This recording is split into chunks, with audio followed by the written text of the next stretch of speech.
जय श्री राधे, जय श्री कृष्णा। प्रिय दर्शकों, मैं पंडित मनु दीक्षित आप सभी का आपके अपने YouTube चैनल श्री कृष्णा ज्योतिष में आप सभी का हार्दिक स्वागत व अभिनंदन करता हूँ। प्रिय दर्शकों, आज का जो अपना मुख्य विषय है वह है 12 राशियों की प्रकृति। तो 12 राशियों की प्रकृति, 12 राशियां कौन कौन सी हैं, उनकी प्रकृति क्या है और उनका किन किन भागों में वर्गीकरण किया गया है, तो इस विषय में आज हम चर्चा करने जा रहे हैं। तो आइए ज्यादा विलंब न करते हुए अपनी चर्चा को प्रारंभ करते हैं। तो सर्वप्रथम आता है कि 12 राशियां, 12 राशि कौन कौन सी हैं। आप सभी को पता है कि एक कालपुरुष की कुंडली में 12 भाव होते हैं और 12 ही राशियां होती हैं। प्रत्येक भाव में प्रत्येक राशियां विद्यमान होती हैं। तो वह राशियां कौन कौन सी हैं? तो 12 राशियों की प्रकृति को जानने से पूर्व हमें उन 12 राशियों के नाम पता होने चाहिए जिनकी प्रकृति और उनकी विशेषताओं के बारे में हम अध्ययन करने जा रहे हैं। तो वह 12 राशियां कौन कौन सी हैं? तो वह 12 राशियां हैं मेष, वृषभ, मिथुन, कर्क, सिंह, कन्या, तुला, वृश्चिक, धनु, मकर, कुंभ, मीन। तो यह 12 प्रकार की राशियां हुई। इनको याद भी आप इसी क्रम में रखेंगे। कैसे?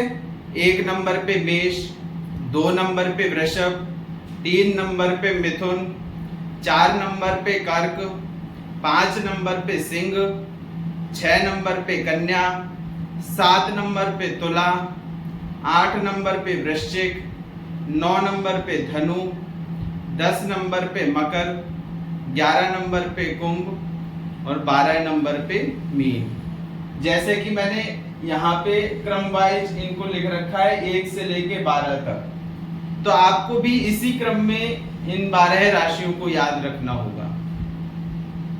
इन 12 राशियों को जानने के बाद अब इनका वर्गीकरण किस प्रकार किया गया?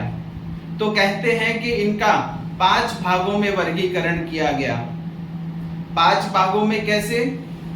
कि पहला स्वभाव के आधार पर वर्गीकरण किया गया, दूसरा तत्व के आधार पर वर्गीकरण किया गया, तीसरा प्रकृति के आधार पर वर्गीकरण किया गया और चौथा वर्ण के आधार पर और 5वां दिशा के आधार पर वर्गीकरण किया गया। तो आज हम इन पांचों भागों के वर्गीकरण के आधार पर हम 12 राशियों की प्रकृति को जानने का प्रयास करेंगे। तो सर्वप्रथम बात आती है 12 राशियों के स्वभाव की। तो स्वभाव को भी यहाँ पे 3 प्रकार में विभाजित किया गया। कैसे? चर, स्थिर और द्विस्वभाव। जैसा कि मैंने यहाँ पे प्रस्तुत कर रखा है कि चर, स्थिर और द्विस्वभाव। चर स्वभाव में कौन कौन सी राशियां आती हैं, स्थिर स्वभाव में कौन कौन सी राशियां आती हैं और द्विस्वभाव में कौन कौन सी राशियां आती हैं। तो सर्वप्रथम तो अपन को यह समझना होगा हमको कि चर का तात्पर्य क्या है। तो चर का तात्पर्य हुआ चलायमान, गतिशीलता प्रदान करना। वहीं दूसरा अगर यदि बात किया जाए तो स्थिर स्वभाव का तात्पर्य हुआ ठहराव, धैर्य। और वहीं अगर तीसरे स्वभाव का बात किया गया जिसे हम बोलते हैं द्विस्वभाव, तो द्विस्वभाव का तात्पर्य है दोनों का मिश्रण, यानी चर और स्थिर दोनों का मिश्रण ही क्या होगा? द्विस्वभाव होगा। तो कहते हैं कि चर स्वभाव में कौन कौन सी राशियां आती हैं। तो चर स्वभाव में कहते हैं कि 1, 4, 7 और 10। मैंने यहाँ राशियों की संख्या प्रदर्शित कर रखी है, तो उसी से आप समझ गए होंगे। तो 1, 4, 7, 10 का मतलब क्या है? 1 का मतलब तो हुआ मेष राशि, 4 का मतलब हुआ कर्क राशि, 7 का मतलब हुआ तुला राशि और 10 का मतलब हुआ मकर राशि। यानी मेष, कर्क, तुला और मकर राशि ये किस स्वभाव में आएंगी? चर स्वभाव में आएंगी। वहीं अगर अपन दूसरी स्वभाव देखें इसका, तो दूसरा स्वभाव आता है स्थिर स्वभाव। स्थिर स्वभाव में कौन कौन सी राशियां आती हैं? तो कहते हैं कि स्थिर स्वभाव में 2, 5, 8 और 11। 2 नंबर की राशि कौन सी हुई? वृषभ। 5 नंबर की राशि हुई सिंह। 8 नंबर की राशि हुई वृश्चिक और 11 नंबर की राशि हुई कुंभ। तो वृषभ, सिंह, वृश्चिक और कुंभ ये राशियां किसके अंतर्गत आएंगी? स्थिर स्वभाव के अंतर्गत आएंगी। वहीं अगर तीसरे स्वभाव की बात करें जिसे हम बोलते हैं द्विस्वभाव, तो द्विस्वभाव के अंतर्गत कौन कौन सी राशियां आती है? तो कहते हैं कि 3, 6, 9 और 12। 3 का तात्पर्य क्या हुआ? मिथुन राशि से।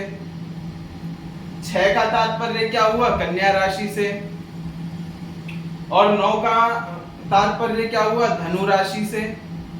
और 12 का तात्पर्य क्या हुआ? मीन राशि से। तो 12 राशियों का जो स्वभाव है, चर, स्थिर और द्विस्वभाव। चर का तात्पर्य चलायमान, गतिशीलता, स्थिर का तात्पर्य ठहराव, धैर्य और द्विस्वभाव, इन दोनों का मिश्रण। अब मैंने तो यहाँ पे इनको संख्याओं में प्रदर्शित कर रखा है, आप चाहो तो अपने नोटबुक में भी इसको नोट कर सकते हो। तो इसको याद रखने का एक बहुत ही सिंपल सा ट्रिक मैं आपको बता देता हूं। आपको क्या करना है? आपको इनको क्रम वाइज लिखना है। पहला नंबर डालना है, उसके आगे लिखना है चर स्वभाव, दूसरे नंबर पे लिखना है स्थिर और तीसरे नंबर पे लिखना है द्विस्वभाव। तो जो आपने फर्स्ट नंबर पे लिखा है चर, उसके सामने डाल दीजिए 1 नंबर और 1 नंबर के सामने लिख दीजिए मेष राशि। इसी प्रकार 2 नंबर पे आइए स्थिर, स्थिर के सामने 2 नंबर लिख दीजिए और 2 नंबर के आगे लिख दीजिए वृषभ राशि। इसी प्रकार तीसरे नंबर पे आइए द्विस्वभाव, द्विस्वभाव के आगे 3 नंबर लिख दीजिए और 3 नंबर के आगे मिथुन राशि। तो अब ये 3 चीज आपके पास कंप्लीट हुई, चर, स्थिर और द्विस्वभाव, 1, 2 और 3। अब चर, स्थिर, द्विस्वभाव को पुनः एक बार दोबारा क्रम से ले लीजिए, चर, स्थिर, द्विस्वभाव। तो 3 तक तो अपने कंप्लीट हो गए थे। अब चर के ही सामने आप 4 नंबर लिख दीजिए। 4 नंबर का तात्पर्य हुआ कर्क राशि। स्थिर के सामने लिख दीजिए 5 नंबर, 5 नंबर का मतलब हुआ सिंह राशि। द्विस्वभाव के सामने 6 नंबर की राशि, तो 6 नंबर की राशि कौन सी हुई? कन्या राशि। फिर दोबारा इसको क्रम वाइज ले लीजिए, चर, स्थिर, द्विस्वभाव। चर के सामने 7 नंबर, स्थिर के सामने 8 नंबर, द्विस्वभाव के सामने 9 नंबर। फिर दोबारा क्रम वाइज ले लीजिए, चर, स्थिर, द्विस्वभाव। चर के सामने 10 नंबर, स्थिर के सामने 11 नंबर और लास्ट में द्विस्वभाव 12वीं राशि मीन। तो इस क्रम से आपको याद रखने में बहुत ही सरलता होगी। जिस प्रकार मैंने आपको बताया है, क्रम वाइज आप इनको लिख लीजिए। अगर आपके ऐसे याद रहता है तो बहुत ही बढ़िया है, और नहीं रहता है तो आप इनको क्रम वाइज भी लिख सकते हैं। तो अभी हमने जाना कि स्वभाव के आधार पर कैसे वर्गीकरण किया गया। अब हम बात करते हैं कि तत्व के आधार पर कैसे वर्गीकरण किया गया राशियों का। तो तत्व के आधार पर अग्नि, पृथ्वी, वायु और जल। अग्नि तत्व की जो राशियां होती हैं वो कौन कौन सी होती हैं? तो यहां पे कहा गया अग्नि तत्व की राशि है 1, 5 और 9। 1 नंबर की राशि कौन सी हुई? मेष। 5 नंबर की राशि कौन सी हुई? सिंह। और 9 नंबर की राशि कौन सी हुई? धनु। तो मेष, सिंह और धनु राशि किसके अंतर्गत आती है? कौन से तत्व में आती है? अग्नि तत्व में आती है। वहीं अगर हम बात करें पृथ्वी तत्व की राशियां कौन कौन सी होती हैं, तो पृथ्वी तत्व के अंतर्गत आती है 2, 6 और 10। तो 2 नंबर की राशि कौन सी हुई? वृषभ। 6 नंबर की राशि कौन सी हुई? कन्या। और 10 नंबर की राशि कौन सी हुई? मकर। तो वृषभ, कन्या और मकर, ये किस तत्व की राशियां हुई? पृथ्वी तत्व की राशियां हुई। वहीं हम आगे बात करें तो वायु तत्व तीसरे नंबर पे आता है। वायु तत्व, वायु तत्व में कौन कौन सी राशियां आती हैं? तो कहते हैं कि 3, 7 और 11। 3 नंबर की राशि मिथुन, 7 नंबर की राशि तुला, 11 नंबर की राशि कुंभ। किसके अंतर्गत आएंगी? वायु तत्व के अंतर्गत आएंगी। और वहीं अगर हम जल तत्व की बात करें तो जल तत्व में 4, 8, 12, 4 नंबर की राशि, 8 नंबर की राशि और 12 नंबर की राशि। तो 4 नंबर में कौन सी राशि आ गई? कर्क राशि। 8 नंबर में कौन सी आ गई? वृश्चिक राशि। और 12 नंबर में मीन राशि। तो ये कर्क, वृश्चिक और मीन राशि किसके अंतर्गत आएंगी? जल तत्व के अंतर्गत आएंगी। तो इस प्रकार अग्नि तत्व के अंतर्गत 1, 5, 9 राशियां आती हैं। पृथ्वी तत्व के अंदर 2, 6, 10 राशियां आती हैं। वायु तत्व के अंतर्गत 3, 7, 11 और जल तत्व के अंतर्गत 4, 8, 12। इसी प्रकार हम प्रकृति के आधार पर इनका वर्गीकरण कैसे किया गया उस पे हम ध्यान देते हैं। तो प्रकृति 4 प्रकार की बताई गई: पित्त, वायु, मिश्रित और कफ। तो यहां पे बताया गया पित्त प्रकृति। पित्त प्रकृति में कौन कौन सी राशियां आती है? वही राशियों का क्रम देखिए इस प्रकार सेम रहेगा। मैं चाहता तो आपको हर वर्गीकरण में अलग अलग वर्गीकरण को करके अलग अलग राशियां बता सकता था, लेकिन मैंने आपको सरल रूप से यहाँ पे राशियां तो केवल वही हैं, केवल उनका वर्गीकरण और उनके नाम अलग अलग कर दिए गए हैं। तो अग्नि तत्व के अंतर्गत जो राशियां आती हैं वही पित्त प्रकृति की राशियां होती हैं। तो पित्त प्रकृति में कौन कौन सी राशियां आएंगी? 1, 5, 9, यानी मेष, सिंह और धनु राशि। वहीं वायु प्रकृति में कौन कौन सी राशियां आएंगी? 2, 6, 10। तो 2 नंबर की राशि कौन सी हुई? वृषभ। 6 नंबर की राशि हुई कन्या और 10 नंबर की राशि हुई मकर। 2, 6, 10 किसके अंतर्गत आएंगी? वायु प्रकृति के अंतर्गत आएंगी। इसी प्रकार हम मिश्रित प्रकृति की बात करें तो मिश्रित प्रकृति के अंतर्गत 3, 7, 11 मिथुन, तुला और कुंभ। मिथुन राशि, तुला राशि और कुंभ राशि किसके अंतर्गत आएंगी? मिश्रित प्रकृति के अंतर्गत आएंगी। वहीं हम आगे बात करें कफ प्रकृति की तो कफ प्रकृति के अंतर्गत 4, 8, 12। 4 नंबर की कौन सी राशि? कर्क। 8 नंबर की वृश्चिक और 12 नंबर की मीन।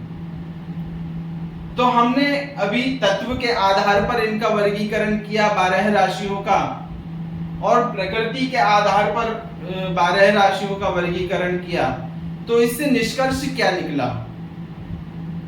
तो इससे निष्कर्ष ये निकला कि जितनी भी अग्नि तत्व की राशियां हैं, जितनी भी अग्नि तत्व की राशियां हैं वह पित्त प्रकृति की होंगी। जैसे अग्नि तत्व की राशियां कौन सी हैं? 1, 5, 9। 1, 5, 9 अग्नि तत्व की राशियां हैं, तो पित्त प्रकृति की भी 1, 5, 9 ही होंगी। ठीक इसी प्रकार जितनी भी पृथ्वी तत्व की राशियां हैं वह सभी वायु प्रकृति की होंगी। जितनी भी वायु तत्व की राशियां हैं वे सभी मिश्रित प्रकृति की होंगी। जितनी भी जल प्रकृति की राशियां हैं वे सभी कफ प्रकृति की होंगी। जल तत्व की जितनी भी राशियां हैं वह सभी कफ प्रकृति की होंगी। इसी प्रकार वर्ण के आधार पर भी इनका वर्गीकरण किया गया। अब आप धीरे धीरे समझ ही रहे होंगे कि क्षत्रिय, वैश्य, शूद्र और ब्राह्मण। तो क्षत्रिय के अंतर्गत कौन कौन सी राशियां आ गई? वही 1, 5, 9। और वैश्य के अंतर्गत 2, 7, 10। और शूद्र के अंतर्गत 3, 7, 11। और ब्राह्मण वर्ण के अंतर्गत 4, 8, 12। इसी प्रकार हम दिशाओं की यदि बात करें, दिशाओं के आधार पर भी 12 राशियों का वर्गीकरण किया गया। तो 12 राशियों के आधार पर पूर्व दिशा की जो राशियां हैं वह कौन सी हैं? 1, 5, 9। 1 नंबर पे यहाँ पे लिखी हुई है राशियां 1, 5, 9। दिशा कौन सी हुई? पूर्व दिशा। वहीं अगर हम दक्षिण दिशा की बात करें तो 2, 6, 10 वृषभ, कन्या और मकर राशि किस दिशा के अंतर्गत आएंगी? दक्षिण दिशा के अंतर्गत आएंगी। वहीं अगर हम बात करें पश्चिम दिशा की तो पश्चिम दिशा के अंतर्गत 3, 7, 11 मिथुन, तुला और कुंभ राशि किसके अंतर्गत आएंगी? पश्चिम दिशा के अंतर्गत आएंगी। और वहीं अगर हम उत्तर दिशा की बात करें तो 4, 8, 12 यानी कर्क राशि, वृश्चिक राशि और मीन राशि किसके अंतर्गत आएंगी? उत्तर दिशा के अंतर्गत आएंगी। तो निष्कर्ष क्या निकला कि अग्नि तत्व की जितनी भी राशियां हैं वे सभी पूर्व दिशा की होंगी।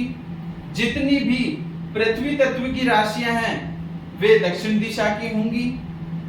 जितनी भी वायु तत्व की राशियां हैं वे सभी पश्चिम दिशा की होंगी।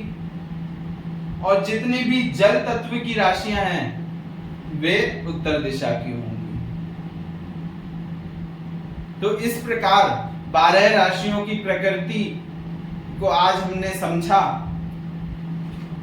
और 12 प्रकृति को 5 भागों में किस प्रकार इनका वर्गीकरण किया गया उसको हमने जाना। आगे आने वाले वीडियो बहुत ही इंटरेस्टिंग होने वाले हैं। क्यों?